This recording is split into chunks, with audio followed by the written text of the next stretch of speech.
네, 안녕하세요. 설다방입니다. 안녕하세요. 네, 오늘 벌써 51번째, 네.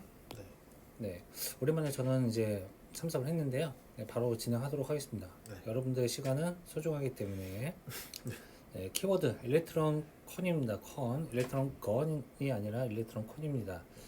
네, 어떻게 넘어가죠? 네. 아, 이렇게. 네. 좋아요. 사진이 있고요. 영상의 치료에 대한 설명으로 오는 것입니다. 네. 또 보면은 저 영상 보면은 지금 요거 보이시죠?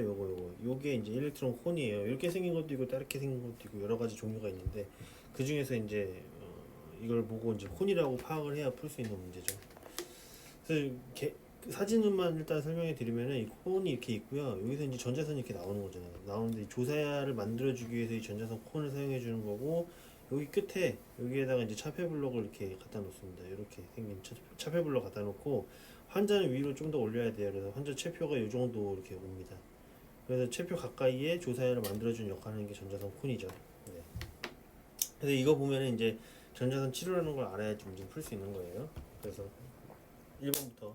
자, 1번부터 보면은 결과적으로 일렉트론 세라피죠. 일렉트론 세라피인데 앞서 말씀드렸다시피 콘이 있고 이게 서페이스가 있고 스킨이라고 할게요. 네, 환자. 네.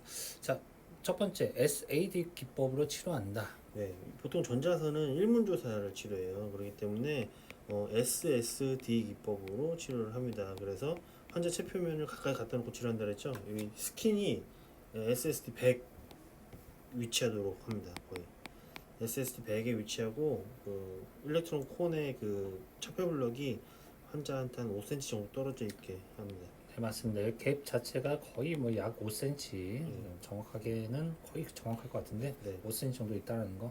자, 그래서 1번은 SAD 아니고요. 네. 자, 두 번째로는 볼루스 조직 등가물질과 같이 사용이 가능하며 전자선 치료 영상이다. 네, 보루스를 같이 사용하는데 이게 무슨 의미로 되냐면은 그 MLC나 컴펜세이터나 이런 것들은 같이 사용하지 않는데 보루스는 사용할 수 있어요. 빌드업 도즈를 위로 올려주기 때문에. 네, 그렇게 일단은 이거는 전자선 치료인데 전자선 치료 같은 경우에는 이제 피부 쪽 설량, 심부 쪽에 있는 걸 줄여주기 위해서 좀 위로 올리는 경향이 있습니다. 자, 이미 뭐 아시겠지만은 두 번째가 거의 정답이라고 확인되고, 네. 세 번째, 네 번째, 다섯 번째 잠깐 언급하자면은 세 번째 동적 쇄기 필터, 다이나믹 웨지 필터를 얘기하는 거고요. 네. 네 번째는 MLC 관련돼 가지고 있고, 다섯 번째도 쇄기 필터, MLC 필터 이런 얘기가 나와 있네요. 네, 뭐 이런 것들은 광자선 치료할 때 사용하는 거기 때문에 해당 사항이 아닙니다. 네, 결과적으로 요거는 다 광자선 치료할 때 쓰는 네. 기구인 거고요. 여기 보시면은 전자선 일문조사, 사실 이거는 맞긴 하지만은 앞에 게 너무 틀렸기 때문에 아마 네. 예시는 여러분들 잘 판단하실 수 있을 거라 생각이 됩니다. 네, 됐습니다. 자, 그 다음에 하나 더 풀어보도록 하겠습니다. 이것도 전자선 콘의 일종이에요. 근데 일반적인 전자선 콘은 이렇게 생기기도 했고 전에 거처럼 생기기도 했는데 B 같은 경우에는 그 강내 조사할 때 치료할 때 사용하거나 뭐 수술 중 조사할 때 사용하는 콘이에요. 강내 조사라고 하면은 입을 벌리고 입 안에 전자선 치료할 때 이렇게 입을 물고 이렇게 하는 경우도 있고요. 수술 중 조사 수술하고 개복을 한 다음에 거기다가 이제 하는 경우도 있어요. 그래서 둘 다 전자선 치료죠. 네, 맞습니다. A 영상에 대한, 근데 여기 A, B가 있는데, 네. 나눠져 있는데, 문제는 A 영상에 대해서만 얘기를 하는 네, 거네요. 일단은 B 같은 경우가 나올 수도 있으니까 아. 영상 보고 이제 이해를 하라고. 네, 플러스 알파라고 생각하면 될 것 같고요. 네, 자, 어쨌든 이게 콘이 있고 전자선 치료 위주로만 지금 설명이 되어 있긴 한데, 좀 뭐 답까지를 한번 봅시다. 네, 첫 번째, 균등한 전자선 선량 분포. 네. 뭐 이거 어떻게 보면은 이제 그 균등하게 하기 위해서는 저기 뭐야 스캐터링 호일이 해당되겠죠. 네. 스캐터링 호일이 그 균등한 전자선 선량 분포를 하는 건데 사실 뭐 이것도 조사야 내 균등한 선량 분포를 하기 위해서라면 맞는 답까지일 수 있습니다. 좀 애매한데요, 답까지가? 네. 뭐 이런 경우는 첫 번째 답까지가 좀 애매하다. 세모에 세모하시고 네. 나머지를 조금 이제 판단해 네. 주셔야 될 것 그 같은데. 요철이나 굴곡진 표면 선량 보상 같은 경우에는 보루스가 해당되겠죠. 네, 이거는 볼루스에 관련되어 있는 네. 거고요. 그 다음에 종양 형태의 전자선 차폐 블록을 이용해서 이게 답이 되겠네요. 네, 사실은 이게 네. 맞는 답인 거죠. 네.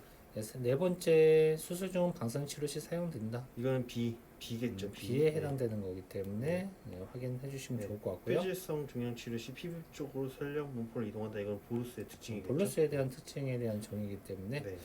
결과적으로 이제 기구들에 대한 형태만 보더라도 네. 보더라도 이게 광자선 치료인지 전자선 치료인지 다른 거와 같이 비교가 가능한 건지에 대한 물음이기 때문에 이런 경우는 좀 어려울 수도 있죠. 네. 그 조사 헤드부터 특징은 잘 이렇게 다 하나씩 잘 정리를 해놓으면은 이렇게 헷갈리게 돼도 좀 정리를 할 수 있을 겁니다. 네. 그럼 그 균등한 전자선 설령 분포가 해당될 수도 있긴 하지만 실제적으로 1번 같은 경우는 스캐터링 호일이 제일 합당한 답이거든요. 네. 좋습니다. 네. 네, 이건 뭐 여기까지. 당연히 다 아실 것 같고요. 네. 전자선 일렉트론 콘만 보지 마시고 다른 디바이스도 확인해 주셨으면 좋겠고, 자, 전자선 콘, 일렉트론 콘에 대해서 확인해 보는 시간을 갖도록 했습니다. 네. 감사합니다.